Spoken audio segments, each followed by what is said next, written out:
Hello, hello. Welcome to AM to FM Live here at Kensington Sound Studios. My name is Nadia Elkharadly, and I'm here from Addicted Magazine to interview My Sugar. Welcome, gentlemen. Or I should say thank you for having me, since this has been your home for a little while, I should say. We're here recording during the COVID-19 pandemic in this crazy time that is 2020. And congratulations on your album that you recorded right here at Kensington Sound.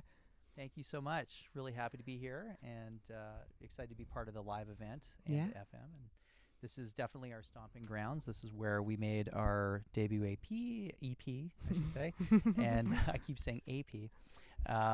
It's just, it's home for us. So we're really happy to. I mean, it's a beautiful space, and you can just tell that this is a space that is a home for musicians. And, you know, for me as someone who loves live music and has sorely missed live music, it was a beautiful thing to watch you perform here in the space where you created this album. So, I mean, I'm just going to address the elephant in the room. You know, we're living through a global pandemic. One of the things that's been hit the hardest, of course, has been the music industry and live music. So it's a beautiful thing that AM to FM is doing these live sessions to give us that little taste. But as creators, as artists, as musicians, what has this time been like? And what was it like to record an album during this strange era that we find ourselves living in?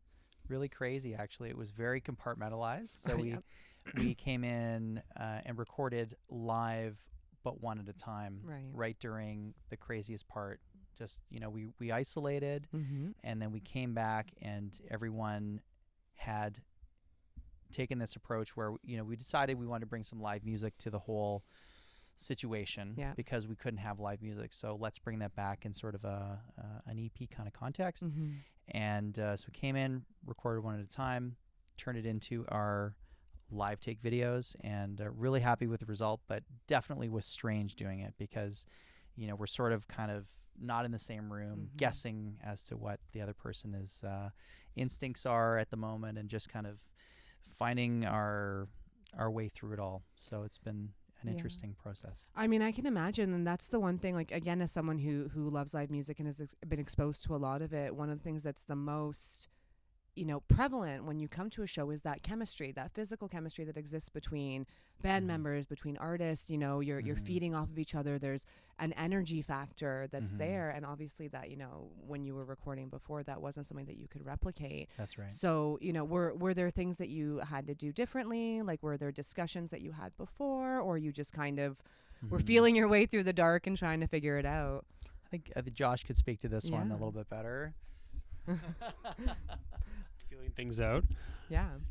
Well, yeah. I mean, it was kind of strange because Ben and I had been, we started the band last year, and we had been doing all the songs ourselves. And when we brought Chris in, it was like 2 weeks before the pandemic hit. Oh, wow. Like, legit. So he tracked 2 songs. We're like, oh, this is awesome. This is going to be a great studio album. Yeah. And then, obviously. And now we can't leave our houses. Right. So, yeah, we jumped into the one on one person at a time thing.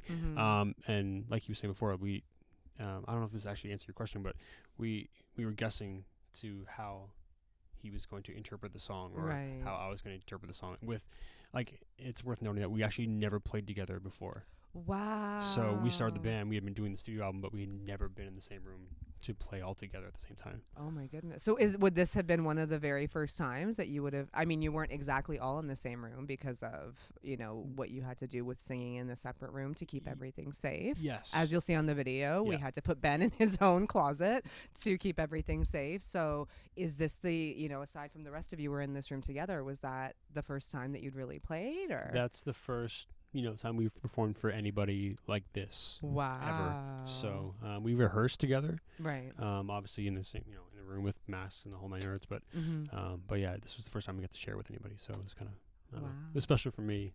I'm sure it was special for the rest of the guys. But yeah.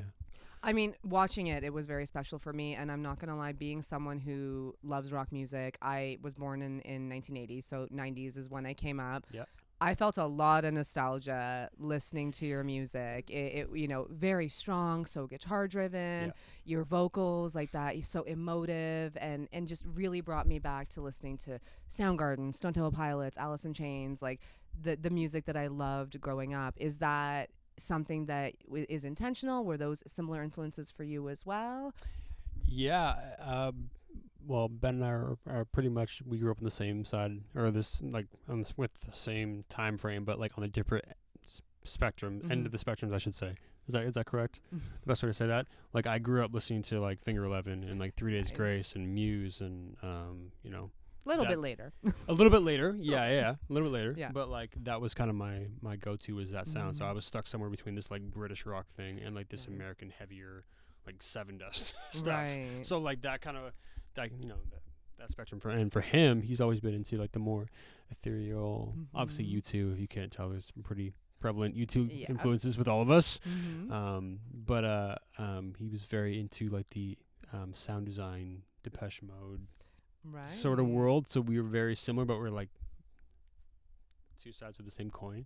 Wow. If that makes sense. So when we got together to write, it was like, we're not going to have any boundaries. We're just going to write and see what comes out, because in every other band that we've ever, you know, been a part of before, or like we were actually in a band back in the day together, but with every other project, we kind of like would put out like, okay, this is what we want the band to sound like. It has to be this and this and this. And with this one, we're just like, I got this cool synth idea, and it's like, sweet, and we just go for it. And every session, we would leave with another brand new song. Wow. So, which has never happened with any other project we've ever been involved with. So that's incredible. Pretty special. Yeah. So, I don't know. Yeah. For sure. Yes. I love the 80s. Nice. If you can't tell. Yeah. Yeah. So 1982. And so grew up listening to all that stuff. Was first introduced to like Guns N' Roses and obviously U2 and Depeche Mode and all that stuff, but also equally listened to like Wham and Boy George and all that stuff growing up too. So it's like a total range of weird, funky influences that sort of make up my counterbalance to Josh, and so Josh has definitely come in as a counterweight, and then Chris as well is a person, loves all of that stuff. We all love, like, Def Leppard is like a huge, like, we all love Def Leppard, and Chris has toured with, you know, open for Def Leppard and all that kind of stuff. So it's like he's got all that history, and so we're all like, you know, fanboys of like 80s music, and then all the 90s amazing stuff as well. So that's kind of where we're coming from. And then Mark is our youngest, and but he's got maybe the most mature taste in music of all of us. So I'm just gonna say, the bass player Stillwater Runs Deep thing is a real thing. It's true. So. I mean, hey, Queen is one of my favorite bands. Beautiful. You know, one of the best songs they ever wrote was written by their bass player. Another One Bites the Dust. So yes, of course. Very much feeling Love that bass line. Honestly. That's the one thing I can play on bass. Not well, but I can play it. Right on. So we've talked about influences. So you know what? Let's just talk about what you hope will come of this when it comes to music, because I think that there's a lot of talk right now about where's the music industry going, where is live music going, you know, what's going to become of this industry, how are we going to pivot? So do you have a vision? Do you have a dream? Do you have a hope? Like, what can we expect? And if you had your wish to change this and guide us through it, what would it be? Well, I hope that, first of all, I hope it goes away. Please go relatively away. Quickly. I think, you know, everyone doing their part right now. I think people, especially in Canada, I think everyone's doing their due diligence to try to get over this quickly. So, you know, but I also think it takes a lot of creativity in terms of like how to deliver the live performances. And I think, you know, bands like the Trews, so Josh works with the Trews and Finger 11 behind the scenes and things like that. And they've done shows where it's drive-in formats and things like that. So I think that there's some creative solutions for that, but we're also kind of holding up in the studio a little bit, waiting for a little bit of a broader opening so that we can do a real push, and that gives us a chance to get really creative and dive back into more songs, and, you know, get that EP, the second EP out, and then a full-length record and all that kind of stuff, which we have written. We're just, you know, we're about to record, so we're excited for that. But we definitely we hope that it happens sooner than later. But if we have to just get creative and make it happen in an alternative way. And it sounds like that's what you're doing, you know, like you've you've pivoted, whereas before maybe a new band like you might have been out there, pounding the pavement and doing, lots of live shows. You're buckling down, you're in the studio and, experimenting with sound and figuring out how to transport the live experience into people's homes through their internet connections, their phones, their computers, whatever. So, you've clearly figured out that this is a time to learn and to grow and to change and figure out what you could make of it. So that's a really beautiful thing. Thank you. And, honestly, it's just nice to hear live music. It's just such a beautiful thing for me to just come here and listen to loud guitars and, people singing. And even though it was behind plexiglass, it was a nice little taste for me. Thank you so much. So, even just talking right now, you've dropped a lot of names in terms of the people that you're working with. Your resumes, even just from your bio, some of the artists that you've worked with have been massive. You've toured, like you said, Def Leppard. There's between the experience of all your band members. So after having these experiences with these artists that are either, world renowned or, like making great music, making music that all of us knew, what made you decide to move away from, okay, I've produced music for all these people, I've toured with them, it's my turn, I want to make music for myself? Did something spark that? Did that happen organically? How did that start? I think it was the reason I got into the music biz in the first place. It was, I went to engineering school to learn how to record music, and then I started producing albums like right out of school, and I used to start verbalizing it like I'm a producer, and then that made me into a producer because it just, fake it till you make it, and then manifest. Right, exactly. And so that happened like pretty quickly, and then I've been doing that for a long while, all the while sort of building up to this thing. And the most freeing aspect of this whole thing is that we've decided to record unforgivingly live, and so we have to perform an entire take all the way through. Now, in producing, we might do 20, 40, 50 vocal takes actually. Oh, wow. But yes, at a time. Yeah, we might just do Little snippets and then stop and then record, but we might do a crazy amount of vocal takes, and then you pick one little phrase from one take, one little phrase from another. So you're aware as an artist oftentimes how much of a safety blanket you have. So we've dropped the safety blanket out from under our feet to try to get back to live music and to just say, okay, well, guess what? Take two. That's the take we got to live with, warts and all, and we hope it comes across well, and it brings back a little bit of the danger of live music, because that's always been my favorite aspect of live music. It's like the unpredictable,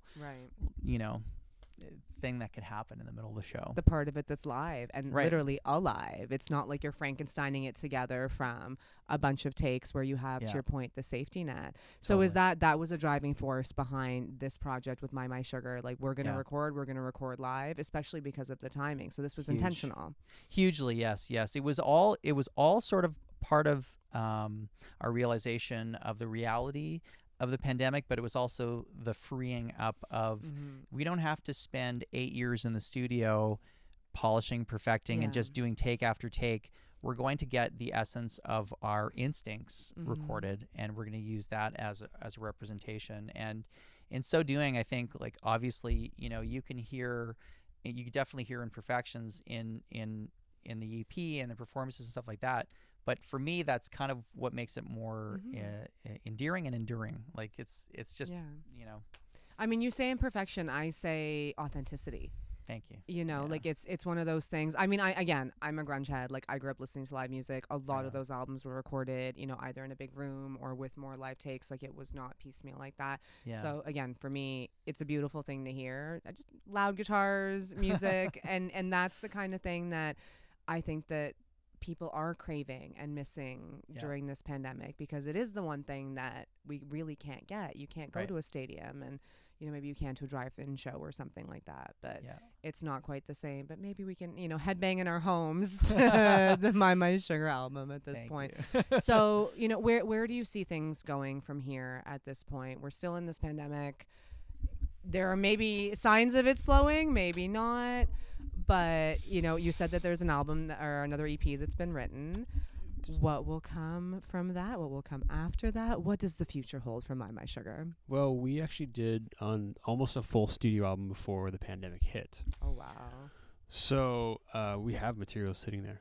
So we're just going to take it and put it into this live situation, because what actually happened is we had done 3 songs for Almighty Voices, and we're like, yeah, these are great takes, like whatever. There's some words, there's some things that we weren't super stoked on.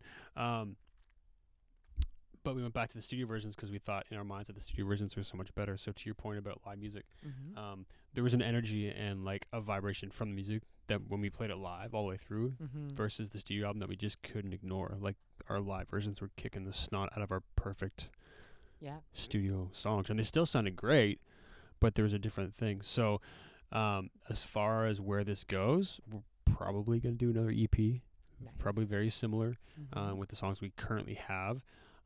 Probably followed up with another live album or another, I don't know, we'll see where it goes. But right now we've got another 5 or 6 songs.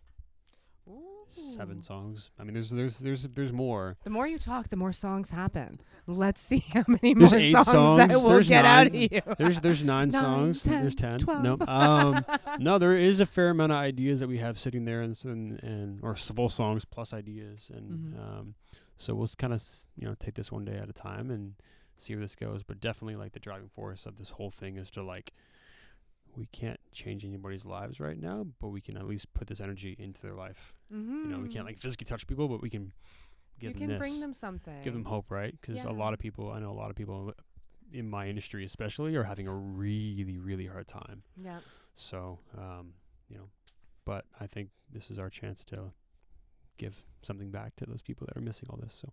And you know what? That's a really beautiful thing. As someone who is missing all of this stuff, it's a joy to just hear music played the way that it's meant to be played. It's a beautiful thing to record something. And, to your point, I like that you used air quotes. I'm glad that we're videoing this because then people will see it. Perfect. Because perfection is a concept that I frankly think that we can do away with, especially in the year of our Lord 2020, where everything has been turned on its head. So to take back the idea of energy and connection and bringing something and infusing some joy into people's lives versus focusing on getting everything note perfect is, I think, that is what we need right now. That is what can give hope, and that is what can be infused into people's lives, because you give them a spark of what it is that we once had and what we will hopefully have again. Maybe it'll look a little bit different. Maybe we'll have to adjust in some strange ways, but we can have something like that again. And I think that with the music that you're creating and this album that you put out there, and even just, this video that we're making here today with the music that you played, you're putting that joy back into music and back into people's lives. So I, for one, as a lover of music and as a big music fan, thank you. And I think that everyone else out there is very, very grateful as well. So any last words? I don't know. Pieces of advice, pandemic recipes. I think I'll say this. I hope that when people listen to the record, that they actually get a sense of what's going on behind the music, because it's not just the songs and the melodies and the lyrics that you're listening to. There's a lot of energy. There's a lot of hope. There's a lot of like love and joy in our stuff, and there's a lot of fuel in this project. Yeah, it's not just what you see on paper or what we've written. So. The well between, Ben and myself is very deep. We've been friends for almost 20 years. Wow. So we have a lot of history. Sorry, 22 years. My bad.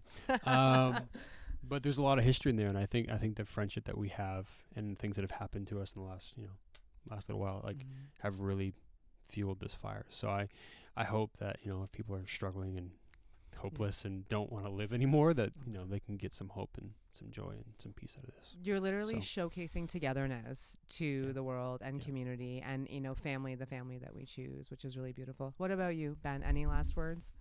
Anything you want to leave our audience with to shine a light in this pandemic? Don't give up pressure. Hope. Don't give up hope. Music is still vital and important, and I hope this brings back sort of the feeling of music as an essential service. I think it's something that we all need and we can't do without. And we all feel that real loss, and not just from, not being able to see shows, but just knowing that the industry is struggling so much. So I really just want to, again, like Josh was saying, just kind of keep that flame of hope alive. And yeah, I mean, we want to spread some positive vibes and make people think and make people feel. Ultimately, you're going to hear it with your ears, but we hope that you ultimately hear it like right there. So, yeah. I think you're doing it. I think it's conveyed, and it's a beautiful thing to know that that's what's behind this project and what's behind the work that you're doing. So thank you so much. Thank you again. AM to FM Live, My Sugar, Ben and Josh, bringing live music right to your homes because we desperately, desperately need it. Thanks, everyone.